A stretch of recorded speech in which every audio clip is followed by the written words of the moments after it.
आदरणीय धर्म प्रेमी सज्जनों, सादर नमस्ते। मैं जेठालाल विश्वकर्मा आप सभी का हार्दिक अभिनंदन करता हूँ।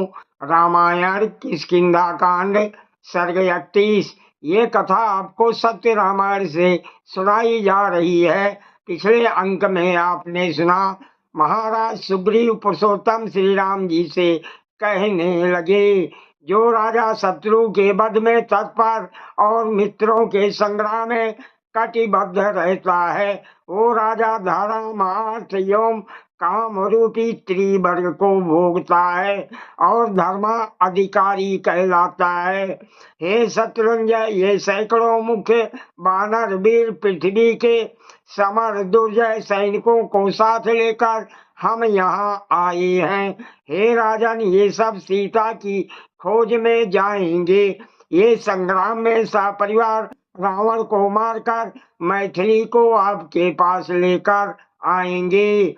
अब आगे आज का प्रसंग है, सुग्रीव के द्वारा वानरों को सीता अन्वेषण के लिए भेजना। महर्षि वाल्मीकि जी रामायण में आगे कहते हैं, वानर सुग्रीव जी के ऐसा कहने पर दशरथ नंदन श्री राम जी ने सुग्रीव को गले लगा कर ये कहा, हे महामती, सबसे पहले तो इस बात का पता लगाना है कि सीता जीवित भी है या नहीं। तत्पश्चात उस देश का पता लगाना है जहाँ रावण रहता है। सीता के जीवित होने और रावण का पता लग जाने पर मैं तुम्हारे साथ मिलकर समय अनुकूल कार्य का निश्चय करूंगा। हे नरेश, सीता जी के अन्वेषण कार्य में ना मैं समर्थ हूँ और ना लक्ष्मण। हे कपीश्रेष्ठ, ये कार्य तुम्ही को करना है और इस कार्य में तुम्हारी ही क्षमता है। श्री राम जी के ऐसा कहने पर सुग्रीव जी ने महामती राम और लक्ष्मण के समक्ष विनत नामक बानर से कहा, हे बानर, उत्तम चंद्र और सूर्य के समान सौम्य एवं प्रतापी बानरों को साथ लेकर तुम अनेक पर्वतों एवं वनों वाली पूर्व दिशा की ओर जाओ।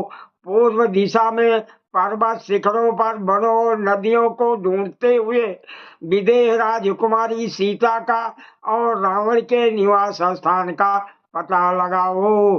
देखो, सीता को खोजते हुए उदयाचल तक जाओ और सीता तथा रावण का पता लगाकर 1 मास के भीतर लौट आओ। 1 मास से अधिक समय मत लगाना। जो इस आज्ञा का उल्लंघन करेगा वो प्राण दंड का अधिकारी होगा। सावधान, सीता का पता लगाकर और सफल मनोरथ होकर ही लौटना। सादर प्रणाम। जय सिया राम जी की।